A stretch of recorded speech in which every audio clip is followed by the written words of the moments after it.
See? Ito yung tinatawag natin na isang lapad. Di ba? Pagka yung mga nasa Japan, oh, isang lapad, sabi.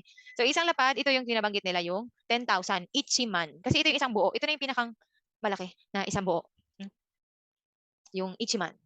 So, pag may Ichiman ka, itong buo na to, meron kang 10,000. Sa atin, pinakamalaki na is 1,000, di ba? So, bakit siya naka-red? Kasi yan yung magiging ano natin, palatandaan. So, tandaan nyo na ang man ay merong apat.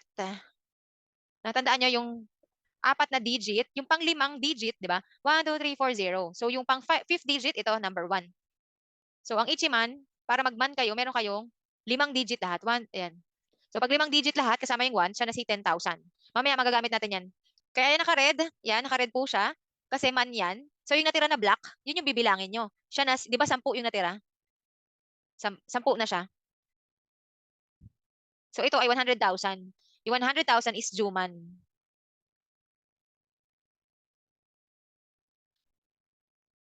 So, yung man natin, meron siyang limang digit lahat sa Ichiman, pero yung 0 is 4. Kaya pagdating po natin ng Juman, 4 na 0, hanggang dun ka titigil, and then bilangin mo na lang yung number dun sa left. Yan, o, 10. Ano yung 10? Ju. So, parang dito sa Yakuman. So, 4 siya na 0. So, ilan yung natira sa left na hindi pula? Ito, 100 na.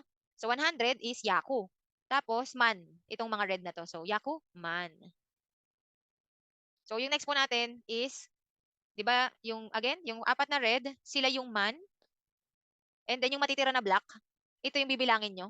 So, ilan ba yan? Pag binilang natin, di ba? Yung apat, ito, 1,000. So, ano yung 1,000? Sen siya, sen. Sen, tapos yung mga red is man. So, parang ganun lang yung technique ba? Ngayon, yung Ichioku, okay, meron kang Ichioku kapag meron kang 100, dali, 100 million. Tama. Kasi ito 100,000. Katulad madami zero eh. So 100 million, 100 million to, no? Kasi 100,000 ay ito lang. 6 na digit. So yan. Dami na kasi. Mahirap pag wala ka, hindi mo alam bilangin, no? 100 million.